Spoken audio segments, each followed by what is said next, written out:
Time is of the essence when field extractions of mobile devices are needed, but so are forensically sound extractions as strong links along the chain of custody. Today, the Forensic Focus podcast welcomes Simon Crawley, a senior consultant with MSAB. I'm your podcast host, Krista Miller. Welcome, Simon. Hi, welcome. So before coming to MSAB, you worked at the London Metropolitan Police as a digital forensics lead, focusing on specialist operations directorate work. Tell us about how that experience informed your approach to frontline acquisitions.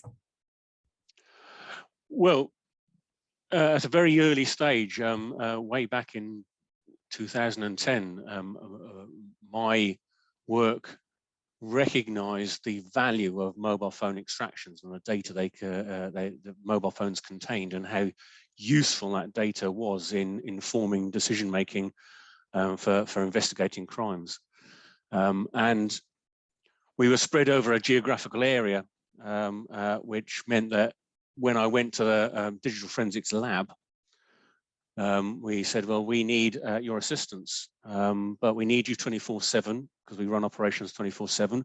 We need technicians across this geographical area, and we need resilience to do it 24/7, 365. And they, of course, looked at me and said, no, we can't do that. We don't have enough people to run our own lab. Right. So that was when we pitched the idea of saying, well, how about frontline users? How about our frontline cops doing extractions? Why not? And the original response was, oh, but this is technical, this is specialist, requires years of training. Mm-hmm. I said, okay, well, I come back to my original point then. You provide me with your highly experienced and skilled technicians 24/7, 365 over a number of sites across a geographical area. Well, we can't do that. Mm-hmm. So the option is we train frontline cops to do this. Mm-hmm. And, you know, we understand there are risks involved, but that's the way of getting the data quickly, effectively, and efficiently. Mm-hmm. Mm-hmm. And so eventually the idea was approved, and that's what we did. We trained all of our I think we had at one point over 200 frontline cops trained to do extractions. And of course, what that meant was we were getting great data for our customers, and they were loving it because they were suddenly getting this real wealth of rich, deep data that the extractions were providing. Mm-hmm, mm-hmm. We deliberately designed it so that there was training for the user. We deliberately trained it so it was forensically sound. So even though we were intelligence gathering, it could be used in court at a later stage. Mm-hmm. But it wasn't without its difficulties at the beginning. But the big step forward for me personally was the introduction by MSAB of their kiosk system. Yes. Because that really tied down the computer system, the operating system, and removed that away from the frontline user. Mm-hmm. And that meant that the user didn't have to think about what they named the file, where they put the file, because those were mistakes that people were making. And, and the process that the user followed was designed by myself. And in fact, I taught myself how to write the code in order to make sure that I got the process that I wanted. Mm-hmm. I worked with MSAB very closely on that. Okay. And I wrote the code and I wrote the process that our users, they still follow it to this day. Oh. And that was a massive step forward, mainly for the confidence of the frontline user. Because they were following a process. They didn't have to keep stopping and asking, what do I do now? Where do I go next? What do I call it? Where do I save it? Mm-hmm. That was removed from them. Mm-hmm. And they were then able just to follow the process as laid out on the steps on the screen, connect the phone when they're told to connect the phone, and follow the steps and end up with a forensically sound extraction at the end of the day. Mm-hmm. And another things followed on from that was, we started doing more downloads. at that time after the kiosks had been introduced, because user confidence had improved. Because user confidence had improved, we were able to redesign our training to forget about the policy, procedure, and legal side of stuff, because that's already in the workflow, so they see that every time. But what we were able to do was focus more on connecting the phone to the kiosk, especially with Android phones, because every Android phone is different in the way that it does the same thing.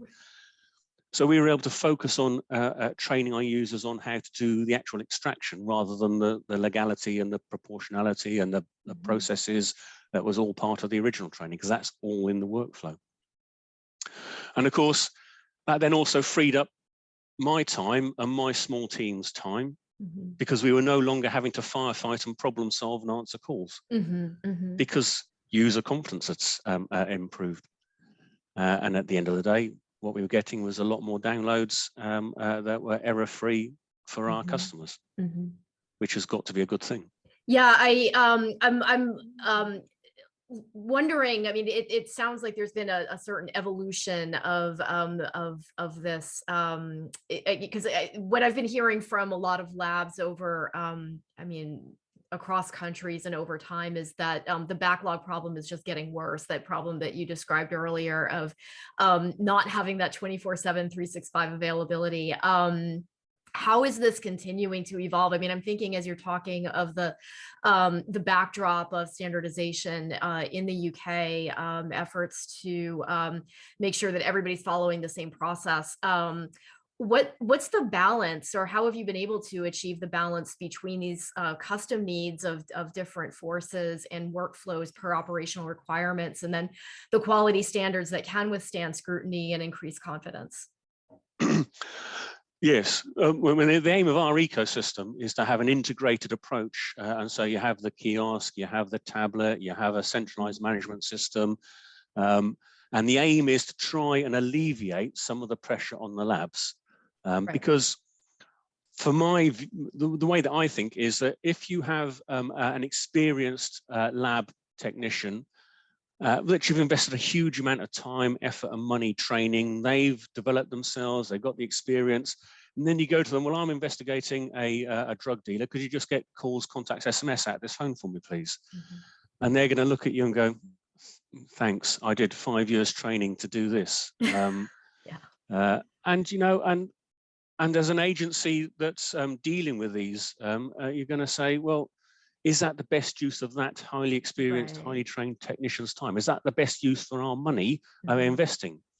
So if we can train frontline users to do the vast majority of phone extractions, you know, because it's the old 80-20 rule, probably 80% of the extractions only require pictures, calls, contacts, SMS, chat. They don't require a deep dive. You don't need file carving. They don't need to go into deleted SQL databases. They don't need any of that sort of thing. So if you can prevent those phones getting to the lab in the first place, and you have a process that the user follows so that the agency knows that that extraction has been followed their process, followed their policies, follow the legal requirements, then you can be fairly certain that that extraction is forensically sound. And you can use that extraction in a court of law. But what it does mean is that you free up your investment in your lab technicians, your highly trained officers, that they then can do the murder, the rape, the terrorism, you know, all the really important things that require a lot more time, effort, and energy and money to get that data out. And so if you free them up to do that, they can use all those great skills they've got of recreating deleted databases and getting out that data that was deleted, and the user thought they would foil the police and stop them getting our data. But you know, it's a computer. Once it's there, it's there. It's just a question of getting at it. So our approach has been, and certainly my approach has been, is to work with our customers when designing a frontline ecosystem. So one of the things that I do is I invest a lot of my time in consulting with the customer about their processes. Even within the UK, obviously the UK is following all the same laws, but there's always a slightly different approach to following, implementing those policies and having those procedures written down. Yeah. You know, there's 43 plus forces in the UK, and they all do something slightly different, right. Which is absolutely fine. That works for them. And so I spend time discussing with them what works for them and how would they like that represented on a screen for the user who may not have 5 years experience. They may only have a basic 2-day training course. Right. So how are you going to get that across to them in the simplest way that they can just read the information on the screen, press button next, make an option about what they're doing, and that leads them down a slightly different path. But at the end of the day, they still end up with the same thing, a forensically sound extraction that can be used in court and hasn't needed to tie up the lab with a basic extraction, really. And well, there's nothing basic about it, but you know, you understand a frontline officer doing calls, contact, and SMSs. It's slightly less time consuming for a frontline officer than it is for a lab person to go and do. And that's really been our whole approach, is we work with the customer to build that. And so every workflow I've done has been different from the next one. And that works really quite well because we will work with you. And I sometimes I can advise and sometimes I learn something new from the customers about how the approach is and why they do things in a certain way. And I can propagate the good practice when I'm having further discussions with the next agency. If I like something I hear from a police service, that's a good idea, actually. Yes, I'll move that and I'll suggest that to the next people. And equally, if I'm asked for some really complicated code from one customer, I can then reuse that for the next customer and say, look, we've done this for customer A, and we think that works really quite well. Would you like that in your code? And so we try to propagate good practice. We try to, as the development of the workflows goes on, we try to make sure that the forces get the best as we move forward.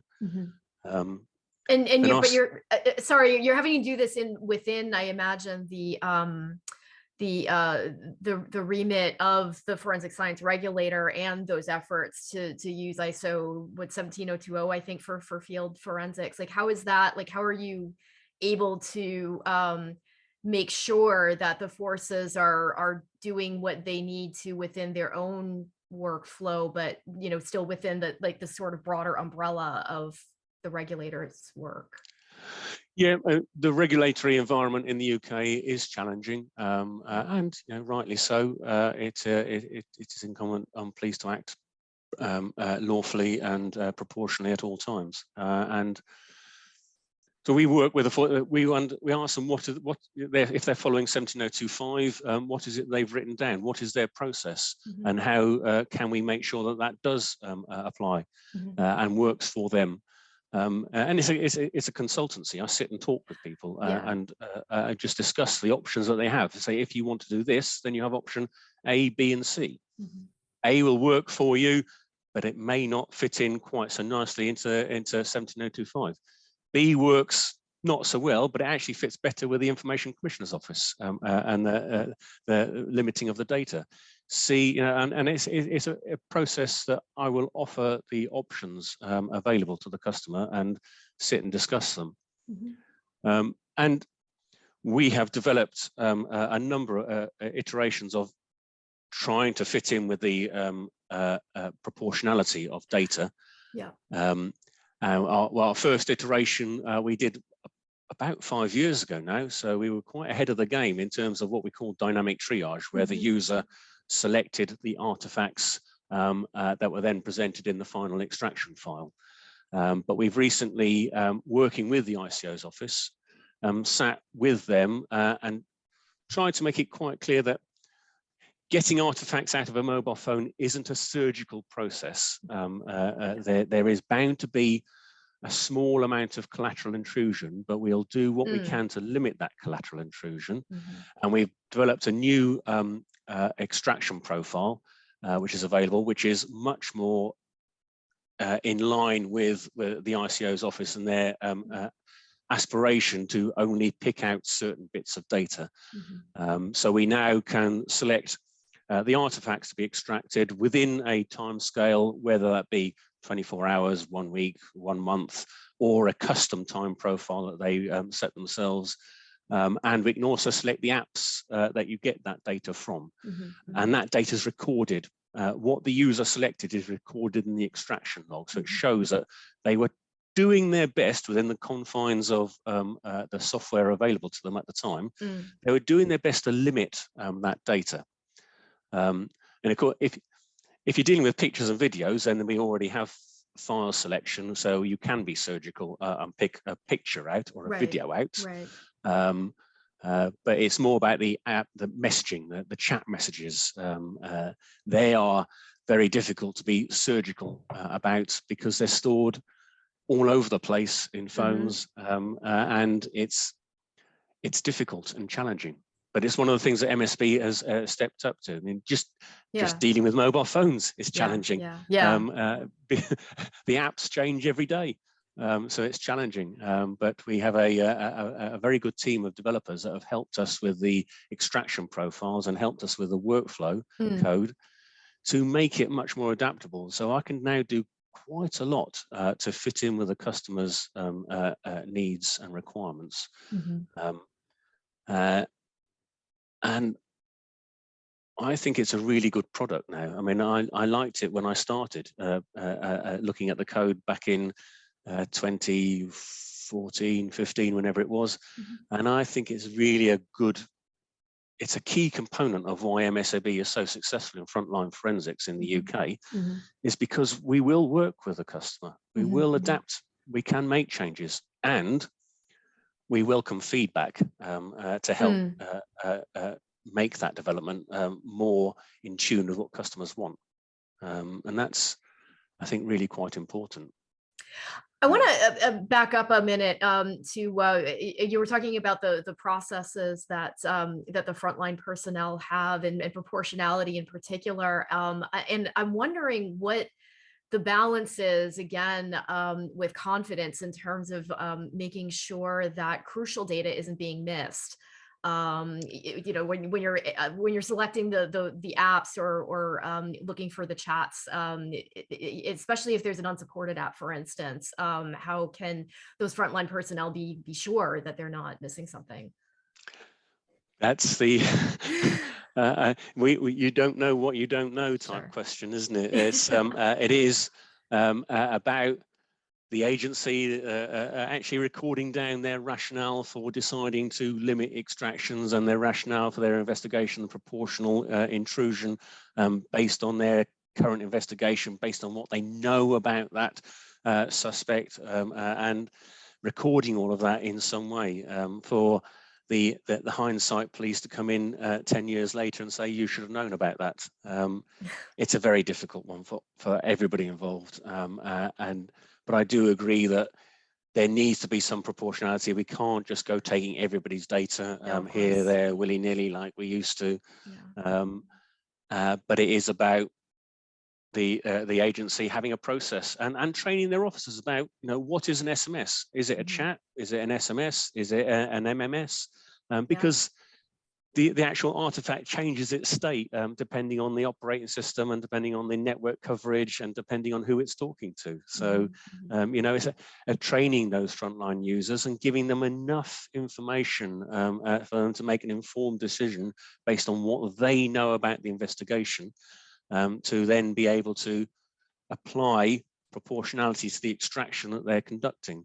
It's not easy and it will never be perfect, but it's it is about the agencies training their officers, recording stuff down, following their process. You know, if you have a written process and you deviate it from it, then you need to record that justification. Otherwise, you follow the process. If the process is wrong, that's a different question to, is the user wrong? It's but you'll never know what you don't know. So you'll never know if there's data. I mean, the other thing is to have a procedure whereby if you believe there's data on this phone and you're not getting it through the frontline method, then either you've allowed the user to conduct more intrusive extractions on that kiosk, because you can do full physicals on that kiosk. Oh. You can do app downgrades on that kiosk. But you need to ensure that the users doing full physicals and doing app downgrades know what they're doing, and they're aware of, and the organization is aware of the risk involved in those procedures.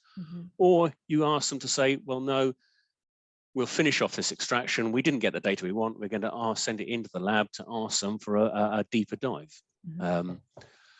That's always got to be an option. Or you've got the option of just taking a screenshot. But I don't think that that's the best way forward, but it is an option. You know, you've got some sort of data. So we've talked fairly broadly about some of the major challenges that you're seeing across customers. In the past 4 years, as you've worked in this consulting role, what are some of the biggest challenges that that you found and helped customers to overcome? And then how do you see these challenges evolving in the coming years? Yeah. My initial role, I was a global consultant, so I was traveling around the world. And this is, there are three main, but this first one isn't so much for the UK, but it's about resistance to change and labs protecting their environment and saying, hold on a minute, you're taking away my job. I've trained for 5 years, I don't want to lose my job. Sure. And really, it takes a lot of time to overcome that fear and that resistance to change, because humans are humans all over the world, and they don't like change, and they protect their own. They ring fence their little environment, and but I try to show them that actually, by allowing change to happen in a controlled way, then they actually increase their importance within an organization rather than decrease it. And that's just time and revisiting and answering questions and showing and demonstrating the value of allowing users to do certain extractions. It's difficult, but the UK has already has that mindset of, we have gone down the frontline forensics path. The UK has embraced it wholeheartedly, and I think the UK is years ahead of everywhere else in the world in terms of this adoption of ecosystem approach. And I think they're the leaders in the world for mobile phone extractions on the front line. But what leads me on to one of the big problems for the UK in particular, is many forces are now doing this approach of having kiosk, tablet in the hands of frontline officers. What do they do with the data? How do they store that data? Right. Where do they store that data? Yes. Because there's a vast amount of data. Even by limiting extractions, you're still getting lots of data. And how do you get that to the investigators? So the investigators who are investigating can, if they're not the extractors, how do they deal with that data? And there are many aspirations amongst many forces to move wholesale to a network solution, which is by far the best way of being cost effective in these ecosystems. But there are many now, and there's a couple of progressive forces that are now moving wholesale to our software on kiosk and tablet in the front line. They're centrally managed, and that platform is a cloud-based platform, and all of their data is going to a cloud central storage. And that is challenging to set up, but once it's set up and running effectively, they will see cost efficiency benefits from not having to maintain vast repositories of on-site servers for data. There are still some forces who are burning to old fire using optical disk, which that needs to be. But the reason is they're doing it is they don't have the network infrastructure to actually move it around. Because even with limiting extractions, you're still going to see some lumps of data, gigabytes in size. Oh, going just the through video evidence, I can imagine. Absolutely. Yeah, I mean, we had my team had an iPhone extraction that was 360 gigs in size. That's a logical extraction that was that size.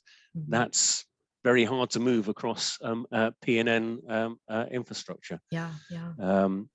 So that's the biggest challenge for the UK is networking, having a digital forensics network that's isolated and separated from the normal PNN network so that there's no risk of contamination or malware, having data dumps for that data, allowing user access so investigators can pop in and, oh, I've been told that my file is now ready. I can just log in to a central data dump. There's my case, open it up, and hey presto, I can start doing the filtering and checking and finding out and doing my investigating. That I see as one of the biggest challenges for the UK ahead, is upgrading its network infrastructure and overcoming the security challenges of going to cloud, because that is a big factor that's limiting and holding back UK law enforcement at the moment. Are there privacy law implications? I'm not familiar enough with privacy laws to know, but I'm curious about that. There may well be, but when you're dealing with cloud infrastructure, you can obviously set up the your cloud storage or your cloud server to be only based within the UK, so no data ever leaves the UK, and then it's about securing that data, and all cloud offer encryption in transit and encryption at rest. You can have the keys so that only the force who want to manage it can have the keys to it, and they hold the encryption keys to it. So personally, I suggest that actually moving to cloud is cheaper in the long run and actually more secure in the long run. Because if you have it on site, then you have to keep upgrading those servers, keep on increasing the data storage dump. That costs, that takes time, procurement processes to go through, whereas increasing your cloud storage is almost as quick as a mouse click, and it can be that quick. But it's more that there's no human interaction. There's no individuals who can access that and go to it and start reading the data off the server, because it's impossible to find in these massive data storage hubs. You're not going to know where it is, where it's stored. Whereas your on-site requires staff 24/7 to actually go in, and there's all, as with every human element involved in a security chain, the human is always the weakest link. So in my opinion, moving to cloud in the long run will be more cost effective and more secure, but there are challenges to get there. And the other big challenge that I see is a constant change of the topography. Your apps updating, your encryption updating, your operating systems updating, but that's always been the case and will always will be the case. But equally, the regulatory topology of the requirements at the moment, we had 17025, then we had the ICO office about restricting data. Once we've done as best we can to overcome those challenges, I'm sure there'll be further challenges down the line that will come along. And that's just policing. Policing has always had challenges, and police officers overcome them and work within the regulatory framework to do the best they possibly can. And that's what MSAB set up to do, is to help the police do that. And that's where we work awfully hard behind the scenes to do that. And I know that our development team have put a huge amount of effort in making sure that I can offer the customers options and choices within the workflow for their kiosk or tablet. And it's now pretty good. I quite like it. I want to flip a little bit. We've been focusing mainly on technical challenges, but as we're talking about those challenges and the rate of change, I want to talk a little bit about the less predictable, more chaotic forms of change as the world is continuing to witness historic inflection points along the borders of many countries, people fleeing war, genocide, climate catastrophes, et cetera. How is MSAB currently consulting those customers along the border and within interiors of countries on the balance between national security and human rights? It's a very good question. As you know, our vision is to make the world a safer place and work in partnership with our customers. But we do work very, very closely, and we have to work very, very closely with the Swedish authorities, the EU regulations, and the international initiatives around the world to ensure that the countries and people we work with don't overstep the mark. But equally, we do have to work with countries to try to protect their borders from infiltration by terrorists. Terrorists are moving around the world freely, and we have to work with them to try to prevent that. There are many migrations of refugees because of circumstances around the world. But in amongst those refugees may be people that aren't entitled to claim asylum. And so we have to work with the border authorities in order to help provide them with tools to help them weed out those that are entitled to help and support and those that are not.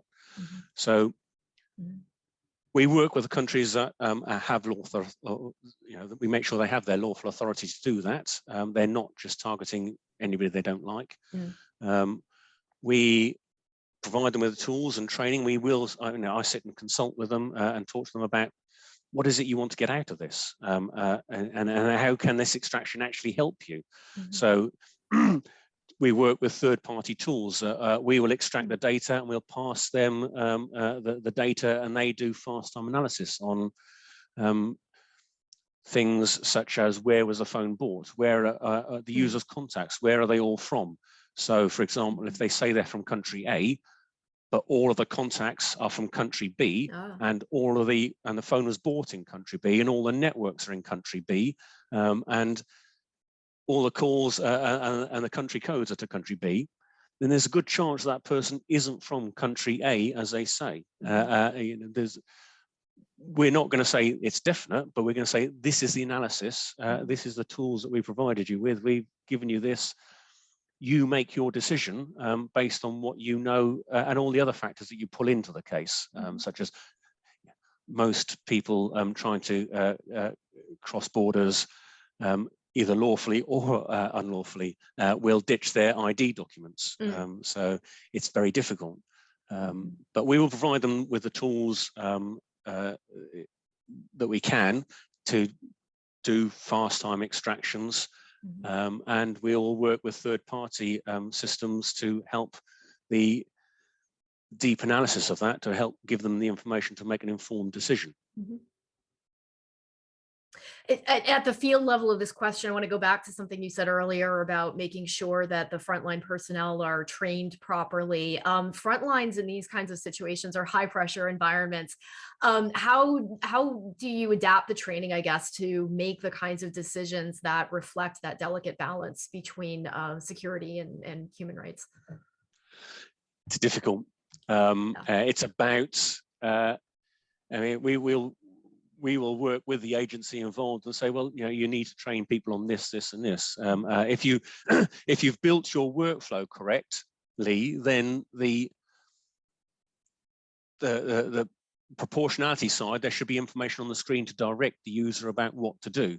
It's more about ensuring that you connect the phone correctly to make sure you do get the right data, or you don't end up with an officer that's just says, the phone won't connect, therefore I can't do a download. And there could be something on that phone that actually supports that person's case.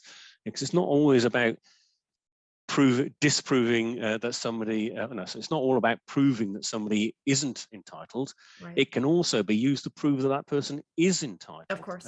So it's a two-edged. It's also about training people to understand the data that they see. Once that extraction has taken place and it's presented to you on a screen, understanding that data, understanding, I don't know, things like timestamps are malleable. They're movable. They're understanding when something says it was created just before the extraction started doesn't actually mean that it was created then. Because you'll find that timestamps are all over the place. And so people training officers not to jump to conclusions based on little bits of information. They need to understand what this extraction is in the whole, understand how these bits fit into it, understand that they then move it all together and join it with other information that they have. And in each bit of the jigsaw helps them build up a fuller jigsaw. They may never ever have a complete jigsaw, but the more bits you have, the better it is. But it's about training is a key, to be honest, and documenting what you're doing, you know, and that's certainly what our kiosk and tablets do. We can document the steps. We log every single step, so we can rebuild what a user has done throughout. When they follow the workflow, we can show what the user has done, because there's a mutable log that's kept in the background about what they did, what data they entered, and what screens they saw and what they did. And then it gets the extraction, and that records what they did for the extraction, and then it's you know, about showing that they've followed and understood the data they've been presented with to make a decision that they can then act upon. It's a very difficult process. It really is. I can imagine. Logging, training, they are key. Yeah. Well, Simon, thank you again for those insights and joining us on the Forensic Focus podcast. No, thank you very much for inviting me. It's been great. Thanks also to our listeners. You'll be able to find this recording and transcription along with more articles, information, and forums at www.forensicfocus.com. Stay safe and well.